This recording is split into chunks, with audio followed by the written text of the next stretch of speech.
Hi hello all, welcome back to my channel. இன்றைக்கி நம்ம ஒரு டிஃப்ரெண்ட்டான ஸ்வீட் ரெசிபி தான் பார்க்க போகிறோம். கஸ்டர்ட் பவுடர் யூஸ் பண்ணி ஹல்வா, அதாவது கஸ்டர்ட் ஹல்வா எப்படி செய்யலாங்கிறத பார்க்கலாம். இது வந்து ரொம்ப ஈஸியாக 10 மினிட்ஸ் 15 மினிட்ஸில் நம்ம செஞ்சு முடிச்சிடலாம். அது மாதிரி நீங்கள் ஏதாவது வீட்டுக்கு கெஸ்ட் வராங்க அப்படின்னா இன்ஸ்டன்ட் ஸ்வீட் ரெசிபியாகவும் இது வந்து நீங்கள் ஈஸியாக டேஸ்ட்டாக செஞ்சிடலாம்.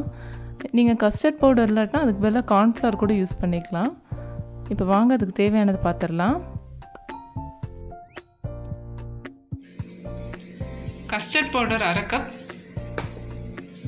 நெய் 2 டேபிள் ஸ்பூன், தண்ணி தேவையான அளவு, நட்ஸு, அப்புறம் கொஞ்சமாக ஏலக்காய் பொடி, food colour, 1 teaspoon lemon juice, அப்புறம் சுகர் வந்து 1 கப் ப்ளஸ் ஒரு 1/4 கப்.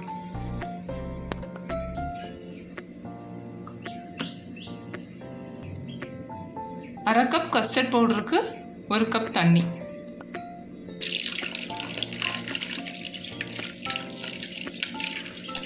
இப்போ நல்லா கிண்டி விட்டுக்கோங்க, லம்ப்ஸ் இல்லாத அளவுக்கு. இப்போ சீனி பாகு ரெடி பண்ணிடலாம்.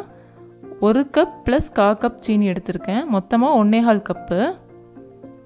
1/4 கப்புக்கு 1 கப் தண்ணி ஊற்றிருக்கேன். சீனி பாகு நல்லா கொதிச்சு இதானதுக்கப்புறம் 1 tablespoon lemon juice add பண்ணிடலாம். இப்போ இதை நல்லா கிண்டி விட்டுட்டு கஸ்டர்ட் மிக்சர் ரெடி பண்ணி வச்சுருந்தோம்ல, அதை ஊற்றிடலாம்.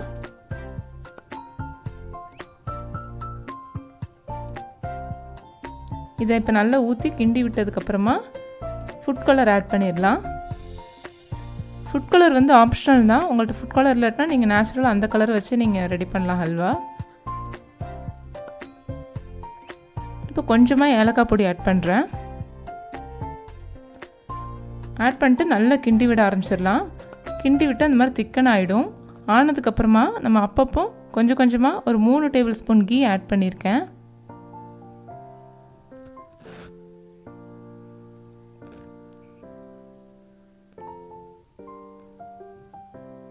இப்போ கொஞ்சமாக நான் நட்ஸ் ஆட் பண்ணுறேன். உங்களோட சாய்ஸ், நீங்கள் என்ன நட்ஸ் வேணாலும் ஆட் பண்ணிக்கலாம். நான் வால்நட், பிஸ்தா அண்ட் கேஷ்யூஸ் எடுத்திருக்கேன்.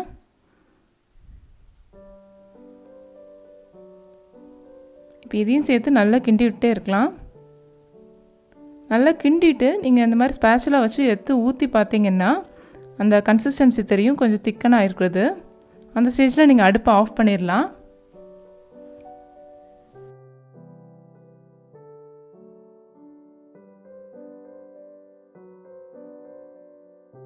இப்போ ஒரு தட்டில் நான் லைட்டாக க்ரீஸ் பண்ணியிருக்கேன், நட்ஸ் எல்லாம் கொஞ்சம் போட்டு. இப்போ அதில் நம்ம ரெடி பண்ண அந்த அல்வா வந்து ஊற்றிடலாம்.